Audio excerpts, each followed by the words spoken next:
Hola oyentes de Radio Sefarad y bienvenidos nuevamente a la geografía del Yiddish con Barda Fishbein. ¿Qué tal, Barda? Hola Jorge, hola a los oyentes de Radio Sefarad. Bueno, ya habrán oído que hace 2 semanas empezamos a hablar de esta ciudad que tiene nombre polaco, pero también nombre alemán, porque es una zona justamente que tiene una historia particular al respecto, Gdansk en polaco y Danzig en alemán, y de ello hemos estado hablando y seguimos hablando hoy en esta segunda parte. Así es, Jorge, tú lo has dicho. Y seguimos donde lo habíamos dejado. En las décadas de 1920 y 1930, el antisemitismo creció enormemente en la ciudad-estado y la rama local del partido nazi ganó las elecciones a su parlamento en 1933 con el 50% de los votos. El gobierno electo reclamó la integración del territorio en Alemania, uniéndolo a este país a través de una carretera. El problema era que el curso de esa carretera interrumpía el corredor que constituía la salida de Polonia hacia el mar, según los acuerdos alcanzados tras la Primera Guerra Mundial. Ese fue uno de los motivos o la excusa para la invasión nazi a Polonia en 1939, con lo que comenzó oficialmente la Segunda Guerra Mundial. Los polacos tenían, como se ha dicho en la visita anterior a esta ciudad-estado, algunas instituciones en Gdansk que ofrecieron una débil resistencia al ejército alemán y la ciudad fue una de las primeras zonas ocupadas. Además, con el acceso de los nazis al gobierno de Gdansk, los funcionarios judíos fueron inmediatamente discriminados hasta ser expulsados totalmente de la vida política y social. No obstante, por entonces, el alto comisionado de la Liga de las Naciones aún mantenía allí la seguridad jurídica de los judíos en relación a otros aspectos como la educación pública, por ejemplo. Ese mismo año, 1933, y en protesta por las discriminaciones, se fundó una asociación de académicos judíos que intentó defender sus derechos tanto ante el Senado alemán como ante la Liga de las Naciones. Por su parte, la Liga declaró inconstitucionales los actos del gobierno nazi de Danzig, aunque esto no le sirvió demasiado a la comunidad judía local, ya que las autoridades no le hicieron el menor caso. En octubre de 1937 se desató un pogromo que afectó a 60 tiendas y varios hogares judíos a raíz de una alocución pronunciada por el líder del partido nazi de Danzig. En consecuencia, casi la mitad de los habitantes judíos abandonaron el territorio ese mismo año. La represión, como en toda Alemania y otras zonas o países anexados al Reich, tuvo un punto de inflexión en 1938, el aciago año de la Kristallnacht, el pogromo ocurrido en noviembre de ese año. En Danzig varias sinagogas fueron destruidas, pero la gran sinagoga se libró de los daños debido a que veteranos judíos de la Primera Guerra Mundial la rodearon y defendieron. A partir de ese momento, las empresas judías fueron expropiadas y pasaron a manos de gentiles, y se iniciaron las prohibiciones de asistir a establecimientos estatales de enseñanza, teatros, cines, baños públicos y piscinas, o a alojarse en hoteles dentro de la ciudad. Tampoco se les permitía a los judíos acceder a la atención pública médica o legal, ni ejercer esas y otras profesiones liberales. En suma, se aplicaron las leyes raciales de Nuremberg. La Keilah comenzó a organizar la emigración masiva, que más que emigración fue una fuga. Para ello vendieron o malvendieron, mejor dicho, todas las propiedades y edificios de las instituciones comunitarias, incluyendo las sinagogas. La gran sinagoga de la calle Reitman fue expropiada por la administración y demolida en mayo de 1939. El Joint pagó unos $50,000 para rescatar los objetos de culto, libros, pergaminos, rollos de la Torá y todo tipo de elementos rituales o relacionados con la historia judía de Danzig para salvaguardarlos, y fueron enviados al Seminario Teológico Judío de Estados Unidos en julio de 1939. A principios de ese año, aún quedaban en la ciudad-estado unos 3.500 judíos, casi en su totalidad nativos de Danzig capital. En marzo salió un primer transporte hacia Palestina. En septiembre, mes de la invasión, solamente había allí unos 1.700 judíos, sobre todo ancianos. Poco antes, en 1939, se envió un Kindertransport con 140 niños judíos que fueron evacuados a Inglaterra. Se creó un gueto en el que fueron confinados 130 miembros de la Keilah, mientras que hubo también un grupo encarcelado, junto a ciudadanos de origen polaco, en el antiguo edificio del Gymnasium, donde todos ellos fueron torturados. Luego se trasladaron a la capital del territorio a los judíos que vivían en los pueblos y se los alojó en campamentos. Pero no todos fueron trasladados. Por ejemplo, a los residentes judíos de un pueblecito llamado Sopot se los asesinó por bala en un bosque de la zona. En 1940, otras 600 personas fueron encerradas en un nuevo gueto. Ese mismo año, en agosto, aún pudo partir hacia Palestina el último contingente que consiguió escapar. Desgraciadamente, ese grupo fue víctima del llamado desastre del buque Patria en el puerto de Haifa. Recordamos brevemente en qué consistió dicho suceso. El 25 de noviembre de 1940, cuando los nazis aún mantenían la idea de que lo mejor era expulsar a los judíos europeos, como se ha dicho, los residentes en Danzig decidieron marcharse y abordaron un buque en el que viajaron 1.800 refugiados procedentes de diversos países ocupados por el Tercer Reich rumbo a Haifa. Pero no tenían permiso de entrada, visados, ni nada por el estilo. De modo que las autoridades del mandato británico en Palestina no les permitieron desembarcar, sino que decidieron trasladar a esos refugiados a las Islas Mauricio.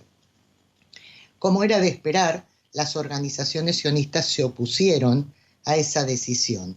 De entre ellos, el grupo Haganá resolvió pasar a la acción colocando explosivos en el barco para impedir que siguiera viaje. El primer intento fue fallido, pero en el segundo, al parecer, no se midió correctamente la carga explosiva ni el daño que podía producir, lo que generó la voladura de todo un lado del barco, que se hundió en un lapso tan breve como 16 minutos, quedando en su interior atrapados centenares de pasajeros. 267 murieron y 172 resultaron heridos. Ante semejante desastre, los británicos permitieron el desembarco de los supervivientes por razones humanitarias, lo que no deja de ser una cruel ironía. Volviendo a Danzig, en 1941 quedaban 395 judíos que fueron deportados en los primeros meses del año al gueto de Varsovia, mientras que 200 ancianos del asilo se trasladaron a Theresienstadt y luego a Auschwitz, donde fueron asesinados. Incluso a algunos se los obligó a subir a frágiles barcazas que se lanzaron al mar Báltico y allí se ahogaron. Entre los varios pueblos que pertenecían al territorio de Danzig, situado a 34 kilómetros al este de la capital, estaba la localidad polaca de Sztutowo, a la que los alemanes llamaron Stutthof, localidad de siniestro recuerdo que reúne dos no menos siniestros méritos. Allí los nazis crearon, casi al mismo tiempo en que invadieron Polonia, es decir, septiembre de 1939, el primer campo de concentración y exterminio fuera de las fronteras de Alemania. Se trata de una zona húmeda, boscosa y aislada, como otras donde se crearon campos, confiando en que la naturaleza hostil haría parte de las tareas de exterminio entre los allí alojados. El segundo mérito es que también fue el último campo en ser liberado. Los aliados llegaron allí en mayo de 1945 45. La población que pasó por Stutthof llegó a ser de 110.000 personas, de las cuales 85.000 murieron por las malas condiciones de vida o directamente asesinadas. Bien, como siempre hacemos, cerramos esta segunda visita a Danzig mencionando a algunos de los nativos destacados de la localidad. Moshe Landau nació en Danzig en el año 1912. Fue un magistrado y jurista israelí y el quinto presidente de la Corte Suprema de Israel. Presidió el juicio al criminal de guerra Adolf Eichmann en 1961 y fue quien lo sentenció. Tuvo una larga vida, ya que falleció en Jerusalén a los 99 años de edad en el año 2011. También nativo de Danzig, nacido en el año 1925, fue el también magistrado y presidente de la Corte Suprema de Israel, Meir Shamgar, cuyo apellido original era Sternberg o Sternberg. Emigró a Palestina en el año 1939 y asistió al Instituto de Enseñanza Secundaria Balfour Gymnasium de Tel Aviv. Fue miembro del Palmaj y luego se unió al Irgun. En el año 1944 fue detenido por su activismo antibritánico y encarcelado en una prisión de Eritrea, en África. Fue uno de los presos que protagonizaron un intento de fuga de dicha prisión. En 1948, al fundarse el Estado, fue enviado junto a otros que estaban detenidos allí a Israel y se alistó en las fuerzas de defensa, participando en la Primera Guerra Árabe-Israelí del mismo año. Acabada la guerra, cursó estudios de Historia y Filosofía en la Universidad Hebrea de Jerusalén y de Derecho en la Universidad de Londres. Al finalizar sus estudios, volvió al ejército como fiscal militar. En el año 1956 fue nombrado abogado general adjunto del ejército y 5 años después abogado general militar. Tras la Guerra de los 6 Días, fue quien ideó la infraestructura legal del gobierno militar israelí en Cisjordania y la Franja de Gaza. Alcanzó a tener el rango de general de brigada. Cuando se retiró de la carrera militar, se desempeñó como fiscal general entre los años 1968 y 1975, y ese fue el año en que le nombraron juez de la Corte Suprema de Israel. En 1982 se convirtió en el vicepresidente de la Corte Suprema y un año después en presidente. Dejó la función pública en 1995. Sin embargo, en 1996 presidió la comisión que investigó el asesinato del primer ministro Yitzhak Rabin. También Shamgar tuvo una larga vida. Falleció recientemente, el año pasado, a los 94 años de edad. Ruth o Rutka Laskier nació en el año 1929 en Danzig. Cuando tenía 1 año, su familia se mudó a la localidad polaca de Betzin, en el sur de Polonia, en cuyo gueto fue confinada durante la Segunda Guerra Mundial. Tenía 14 años cuando en 1943 comenzó a escribir un diario, sin comentarlo con sus allegados, en el que relató sus vivencias durante 4 meses bajo la ocupación alemana. En esas páginas manifestó su resentimiento hacia los nazis y describió las condiciones en que se vivía en el gueto, a la vez que hablaba de su interés adolescente por el amor y otras cuestiones. La joven conocía lo que ocurría en los campos de concentración y exterminio, la existencia de las cámaras de gas, y también sobre ello escribió en su diario.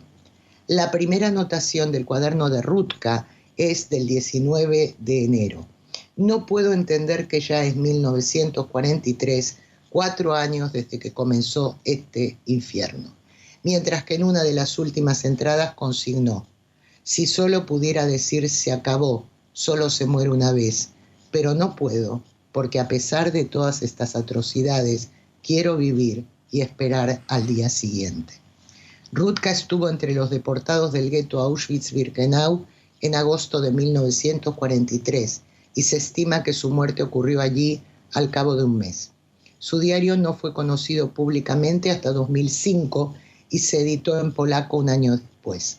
En junio de 2007, Yad Vashem dio a conocer traducciones al inglés y hebreo con el título El cuaderno de Rutka, enero-abril de 1943. La versión en castellano del diario fue publicada en el año 2007 como El cuaderno de Rutka. Y bien, hasta aquí nuestra segunda visita a la ciudad-estado de Danzig o Danzig. Bueno, una visita que completaremos dentro de 2 semanas, así que hasta entonces, muchas gracias por habernos atendido, Varda, y nos encontramos. Gracias a ti, Jorge, hasta entonces.